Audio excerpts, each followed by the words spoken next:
Iran కి సంబంధించిన father of physicist అలాగే సైంటిస్ట్ అయిన మోజిన్ ఫక్రాజాదే అడ్డు లేకుండా చూసుకోవాలి. ఎందుకంటే ఇతనే న్యూక్లియర్ ప్రోగ్రామ్ ని లీడ్ చేసే వ్యక్తి. అయితే అమెరికాకి ఇరాన్ లోపలికి వెళ్ళి ఆ న్యూక్లియర్ ప్రోగ్రామ్ జరగకుండా ఆపేసేంత సీన్ లేదు. అయితే అలాంటి టైంలో అమెరికా ఫ్రెండ్ అయిన ఇజ్రాయెల్లో ఒకానొక గ్రూప్ ఉన్న విషయం గుర్తొచ్చింది. ఆ గ్రూప్ పేరే మోసాద్.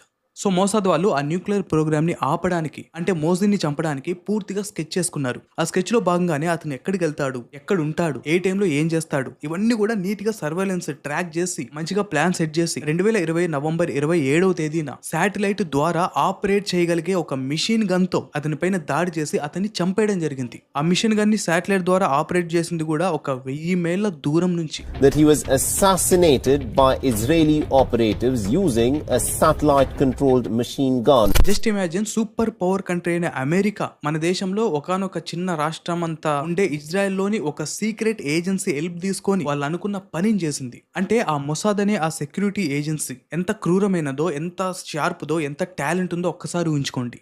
అసలు ఎవరి మొసాదులు ఎంత టాలెంటెడ్ అంటే చాలా మంది దేశాల్లోని ప్రధానమంత్రులు లేకపోతే ప్రెసిడెంట్లు కూడా ఎన్నోసార్లు సెక్యూరిటీకి వాళ్ళనే పిలుస్తారు. ఈవెన్ ఏదన్నా కంట్రీ ఇంకొక కంట్రీ పైన ఏదన్నా పెద్దగా ప్లాన్ చేయడానికైనా ఇట్లీస్ట్ చేయాలన్నా మొసాదులే ముందుంటారు. అసలు ఎవరి మొసాదులు? ఇందాకే మీకు అర్థమై ఉంటుంది, మొసాదులు కానుక ఇజ్రాయెల్ కి సంబంధించిన వ్యక్తులు, అంటే జ్యూస్లు. స్టోరీలోకి వెళ్తే హిట్లర్ జ్యూస్ అందరిని కూడా చంపుకుంటూ వెళ్తూ ఉండేవాడు. అది టాప్ నాచ్కి వెళ్ళిపోయింది. సో ఆ టైంలో వాళ్ళున్న ప్లేస్ లో ఒక సేఫ్ గా ఉండడానికి ఎన్నో గ్రూపులు పుట్టుకొచ్చాయి. అందులో ఒకానొక గ్రూపే అగానా గ్రూప్.